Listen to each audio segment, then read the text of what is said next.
Hello, this is Balance for Sevens, and today I want to talk about discernment. That's the one thing that I pray for every time that I pray is God give me discernment. Discernment means an understanding of something that's coming into your life, or whether it's people, things, and things of that nature. You really want to know what's the real motives and intentions that's coming into your life, because you can kind of be deceived by, especially people that have a gift for gab, or people who just have this great personality in the beginning and then all of a sudden it doesn't appear to be that way. I call that walking around with blinders on. We're just only trying to see the good side and ignoring the very thing that we need to pay attention to in order to get us to where we need to be with this person, whether they need to be in our lives or out our lives or at a distance.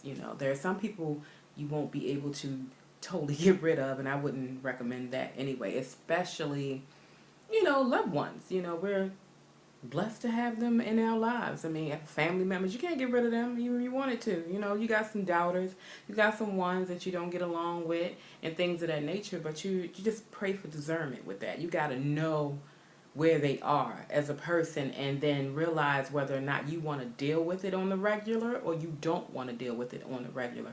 And that's what discernment is. I've been duped so many times in my life, so I don't want to be the kind of person that keeps getting duped. And trust me, I have been down that road numerous times. I'm like, what is the lesson that I supposed to have learned from that? And I couldn't receive it very well. It's like I don't get it.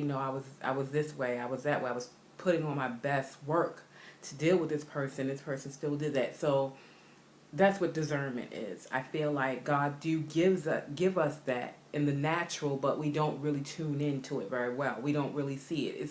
It's actually red flags is what we call it. It's like, okay, now I see what this person's about, but most times we don't notice it until way after something bad has happened.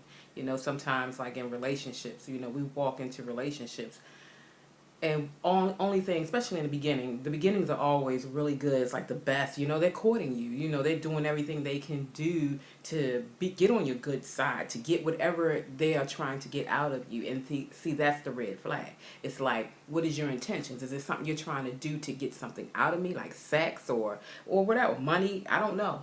So that's where you don't want to play a guessing game with stuff like that. So you really need to take your time and ask for discernment in that. And I always ask God, what is the real intentions here?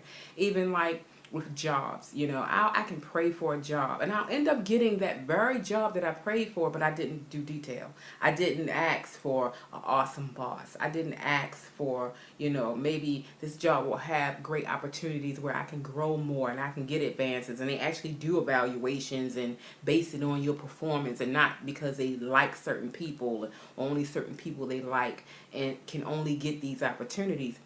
Sometimes we don't do that. So at the same time, we just really need to be very mindful of discernment, the red flags. That's what they are. Churches, I have been, oh my gosh, I can't even imagine to tell you or begin to tell you how many times I fell for something because of the religion or the faith I believe that was in that person, the godliness, and it, they say the devil knows the Bible, so you got to be really mindful. So it's like it's not something that comes very natural. Some people are very spiritual beings. I'm a spiritual being. I'm the type person. I'm more empathic. I can sympathize to some of the worst people. I can kind of understand maybe why they do what they do, but why they act on it, it's something I won't relate to, because I'm not a confrontational person. So I'm spiritual. I'm not religious. I'm not. I don't have ESP. I don't have psychic abilities. But I've had, like I said, I've spoken on this before about the dreams, and I've also, it's certain, you can feel auras around people. It's like you can tell when a person has a genuine spirit and a person who really don't. But I have been deceived by it, and that's where discernment and red flags have to come up. I'm the type person, I used to give people chances after chances, but after a while, especially, it depends on the severity of what they've done. If it's something small and not intentional, that's fine. But when you have an intent behind the act, I have a problem with that. So those are the kind of people that I get my distance on. So those are the kind of things that I pray about all the time. I'm like, Lord, just give me some understanding of it. Let me know that what this person's real intentions are. I don't know. Guys, I'm married, and guys can come into your life and, paying you all these kind of compliments. And we already know, how men can be, men and women, I guess. But you got to really be mindful of what the intentions are. I'm like, is this a trap? What is this? You know what I'm saying? So, I'm the type person, I don't talk about my relationships with people. I don't do things. I don't care if I'm having problems or I'm not. It's none of your business. And I'm not going to go out with you. We're not going to just be friends. And it's just not like that. I'm the type person, I know my distance. I know what I need to do. And it took a while to get there. And that's what I'm saying. After a while, I understood it. It's like, okay, I already know what the intentions are here. That's not going to work for me. You're not going to pull me into no crazy traps. And then all of a sudden, I'm in all this big mess. And, I'm definitely not into that kind of stuff. So what I'm saying is pray for discernment. Pray for the understanding and understand what people are. Even if people have been in your life for a long time and it's not good, but you keep giving them chance after chance, you have to get some understanding and the red flags on that. I mean, after a while, they are the red flag. You keep going through this thing repetitively with the same person. You're like, I don't feel good. My anxiety is up all the time with you. That's a red flag. It's like, it is you. And what people don't understand about anxiety is that when your life itself is stressful, that same anxiety will hang around you even when the person that's causing the anxiety is not around you at the moment. Say like I'm living with the culprit, the person that's causing all the anxiety in my life. And then I when he's not around, all of a sudden I'm still having panic attack and things of that nature. A lot of people are like, well, it must not be him because, when he's not around, I'm still having him. It is the person. It really is. It's in you already. The anxiety is already set in you, and it's still running its course in you, whether that person is around you or not. Because believe it or not, you already know they're coming back. You already know whatever they're coming back with, the drama or whatever it is, whatever it's causing. It doesn't necessarily have to be it could be a place. Sometimes, like with me, I can feel really on the edge about being around people. And I'm like, in certain places. And I'm like, this doesn't feel right. I don't know what this is. I mean, I don't know if it's a very negative energy in the room and I'm not feeling it. So when I'm like that, I'm like, no, I got to get out of here. My anxiety sometimes, it go right up in certain places. I'll never forget my daughter. She was too eager. She was trying to get an apartment of her own. She was kind of pressed for time, so she was getting really desperate, and she was starting to settle for anything.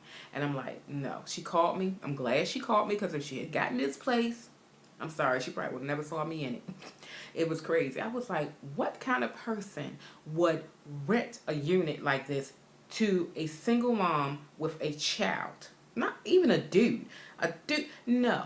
Absolutely not. And I was very offended that the person would try to rent that to her. So I'm open, I'm the type person, I'm willing to go take a look. I saw it from the moment I walked inside. I hated it. I was like, no. So I'm going upstairs, and as I'm trying to go upstairs, I'm getting short-winded.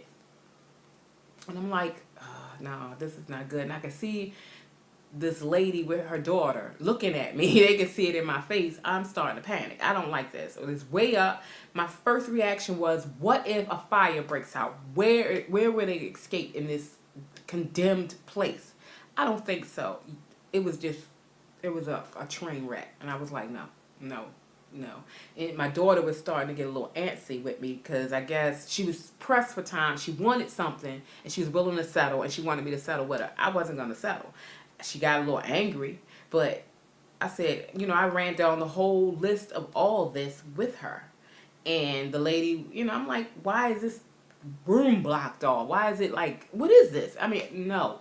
I said, think about the safety of your child, even if if you're just thinking right now where you need to be, I understood why she felt the way she felt, but no, absolutely not. But I'm glad she brought me in, because now she has the perfect little place for herself, just being a little more patient and being a little more understanding. And that's where discernment comes in at. You have to, discernment comes with patience too, because there are some people that's going to come into your life for a season, and you got to be really patient with them, even if they're the type people that gets on your damn nerves. Let's just be honest. They're going to get on your nerves, and you don't really want that. So when these people are in your life like this, then you need to get some patience with it, because they are who they are. Like I said, I don't believe in change. I don't believe in a person coming into my life with all this chaos and I'm going to try to change them, because first and foremost, I'm going to get exhausted and lose myself in you. So that's not going to be healthy for neither one of us. So let's just put that out there. That's not going to happen.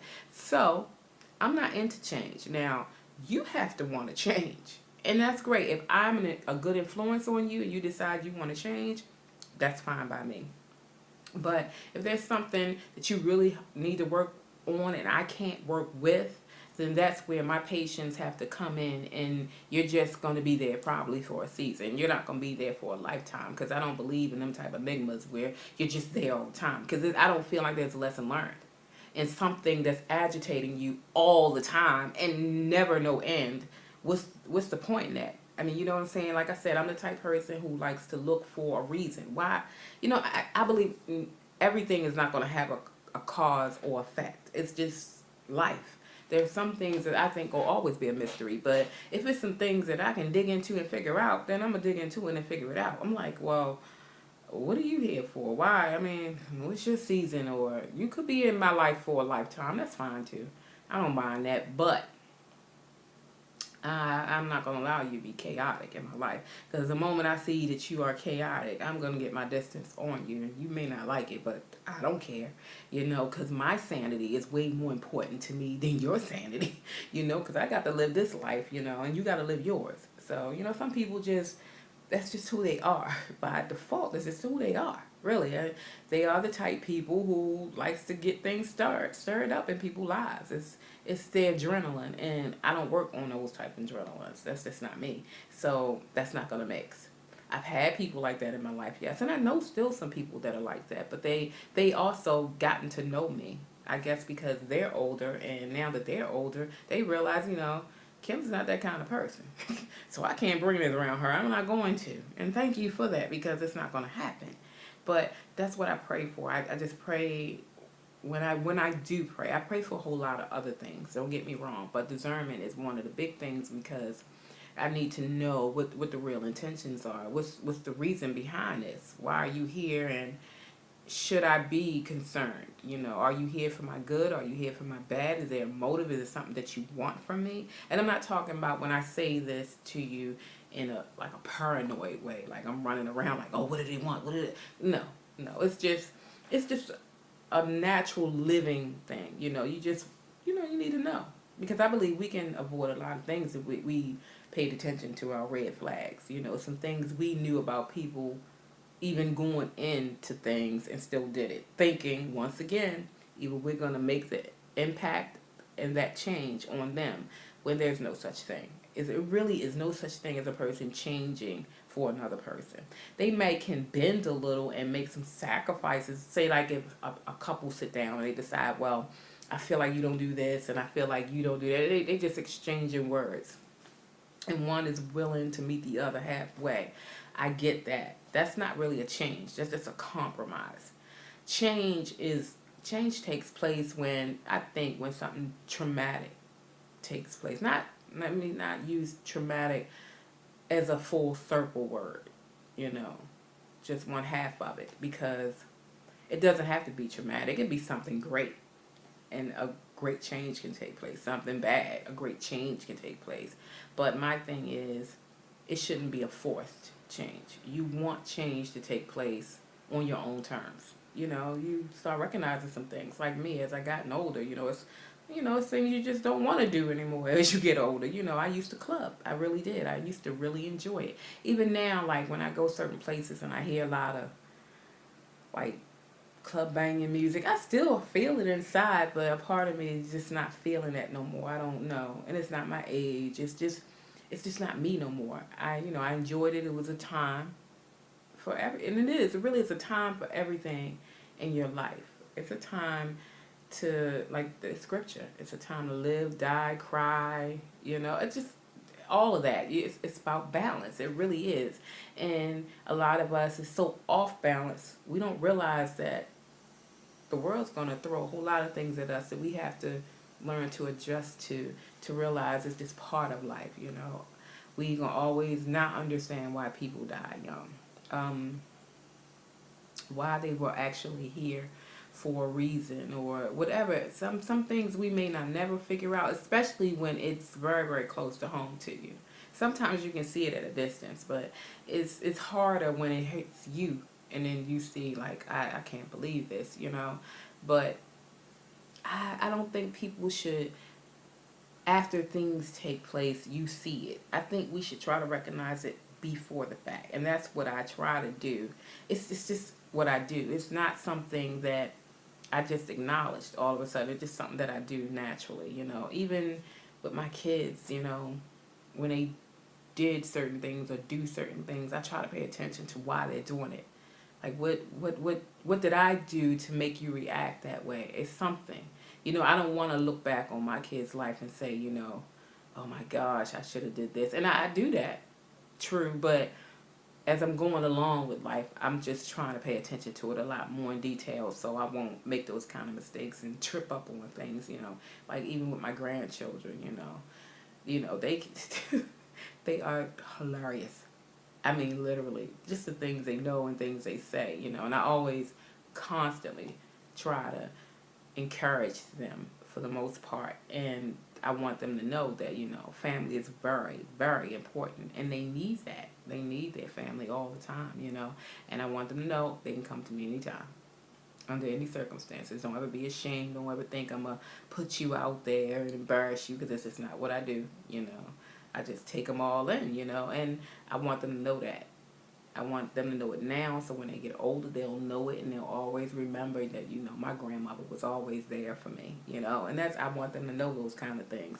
Those are the kind of things that I try to instill in myself as I still grow older. I don't care how old you are.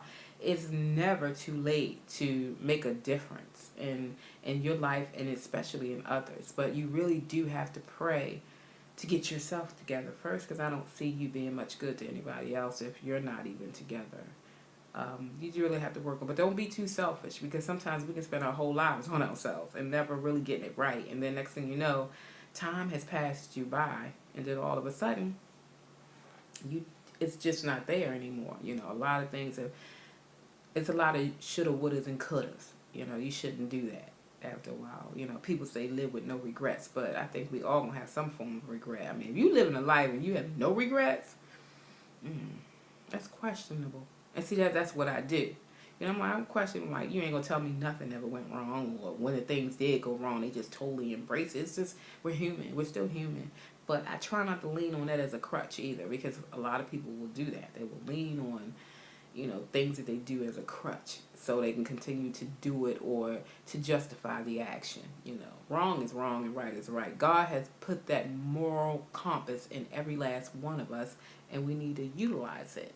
It doesn't always have to be what someone else taught you. It's a natural moral compass in all of us, even in children. They were never taught certain things, but they already know. Have you ever noticed? It's real strange. I'm taking notice to like newborn babies. Like when they finally get to see the figures in front of them, they stare at us as if we're new and they're not.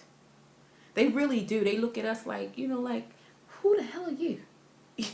And we looking like, oh, well, you the brand new one. Why are you looking at me? I've been here. You haven't. But it's a moral compass that's in all of us.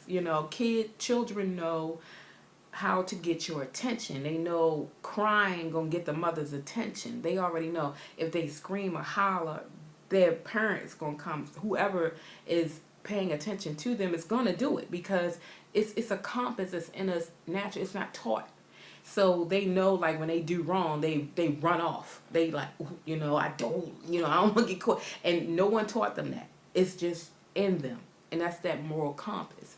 And it's like it's all a part of that balance thing in life. So it's not like you were taught those things. Those things come naturally. So when a person, I feel like when you're feeling really guilty about something, not let me, because sometimes I even get confused. Like if I do something that I know it was fine to do, but then I look back and say, well, I could have did that differently. That's different.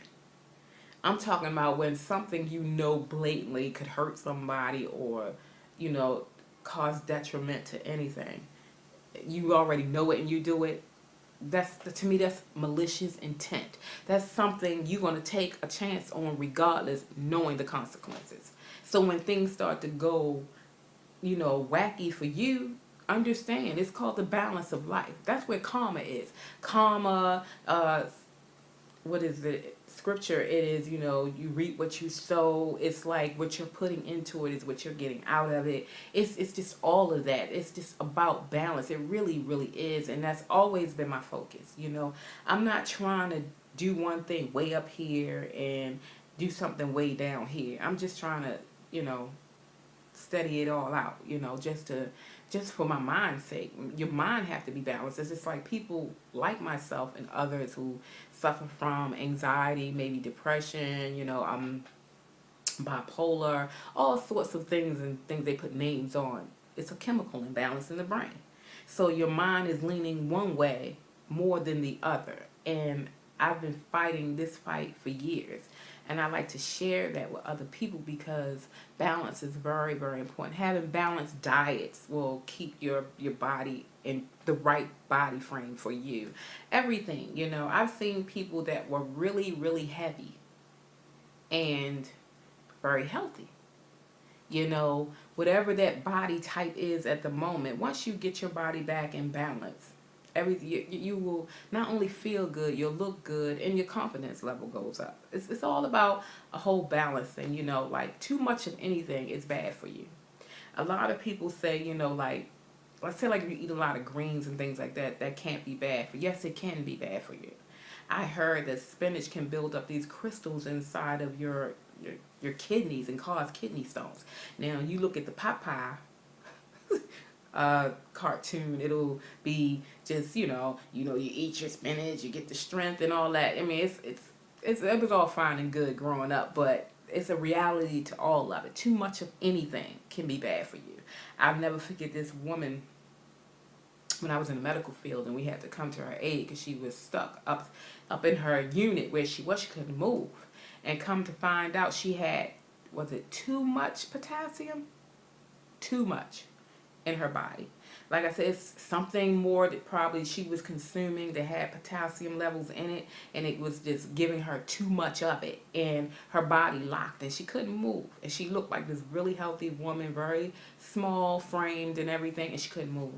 And it's amazing some of the things you find out while you're in the medical field. You're like, wow, so life is truly about a serious balance. You really have to understand that, you have to take it in stride and in certain portions, like every day, just figure it out. And that's what I do even with my eating. I notice like when I gain weight, I'm more sluggish.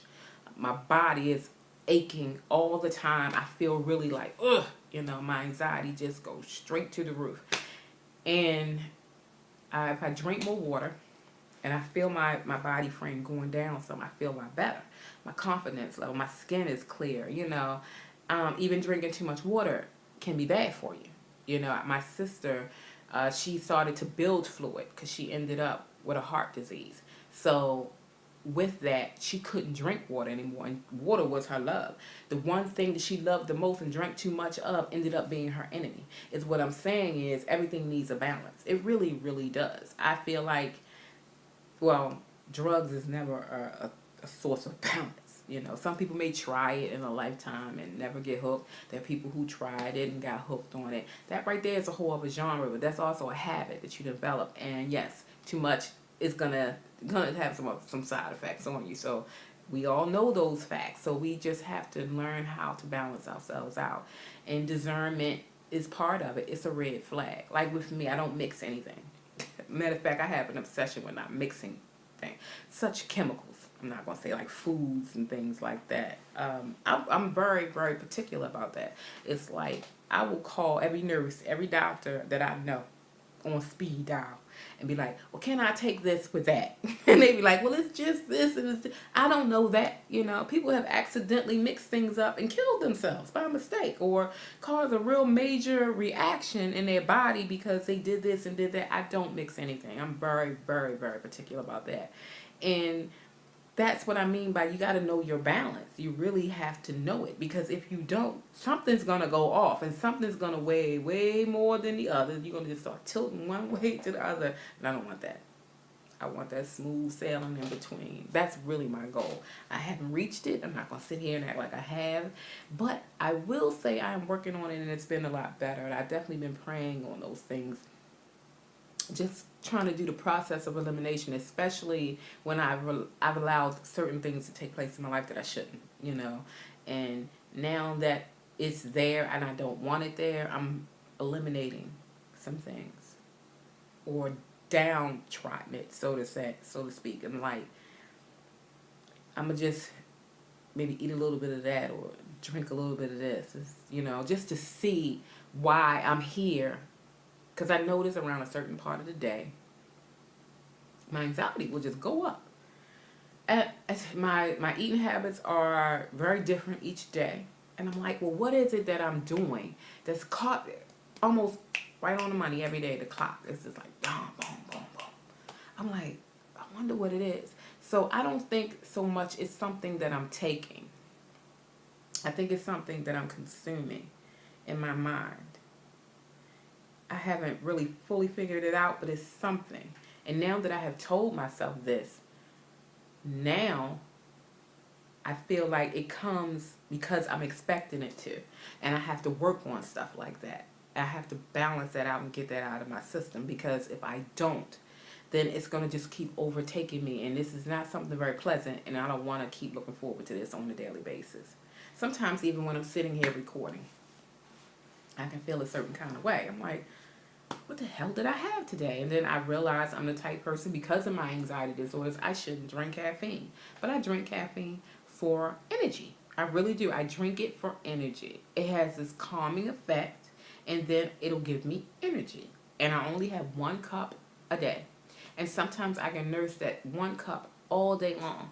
But I will feel the effects of it much later in the day. It has a delayed reaction, and I don't like that. It's like it has 2 reactions. In the beginning, it gives me energy, and then once I guess whatever it does to me and get to the chemical imbalance in my brain, then I'm like having anxiety. It's like I get short-winded, my heart is beating really fast, and things like that. And I'm like, Lord, what is it? And then I realize what it is. It's the caffeine. It's the coffee, and you'd be surprised what caffeine can do to you.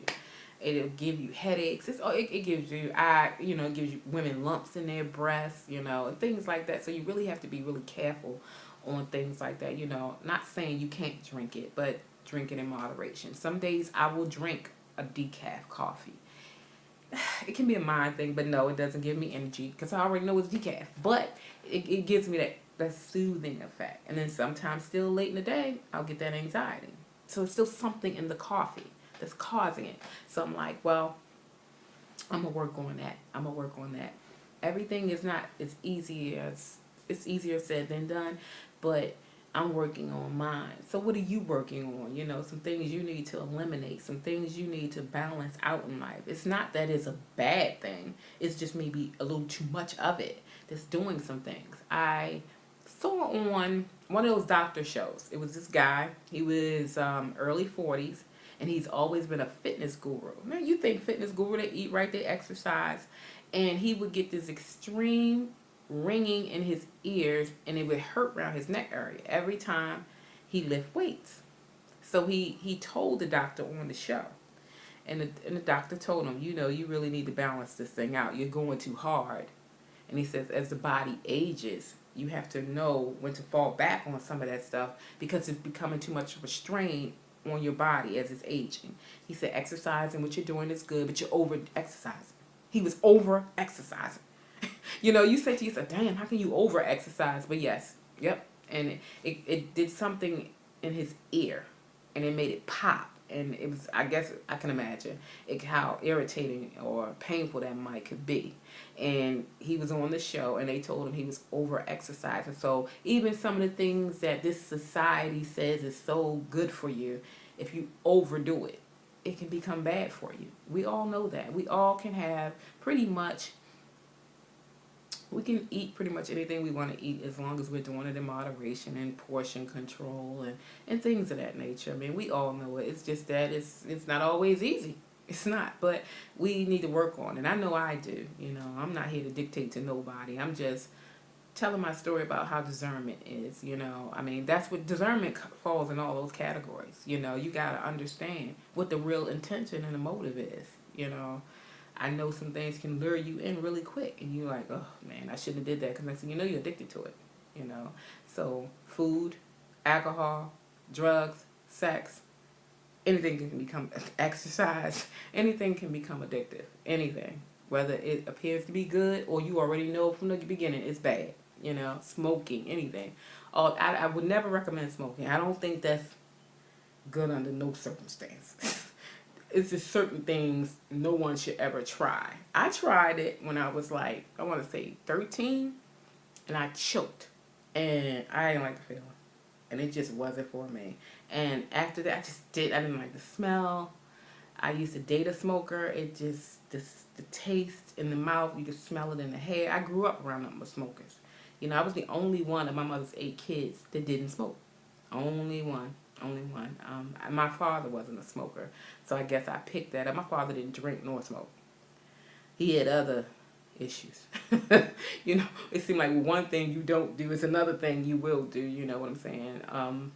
But I ain't here to bash my father in any kind of way. You know, he was my dad. I knew who he was.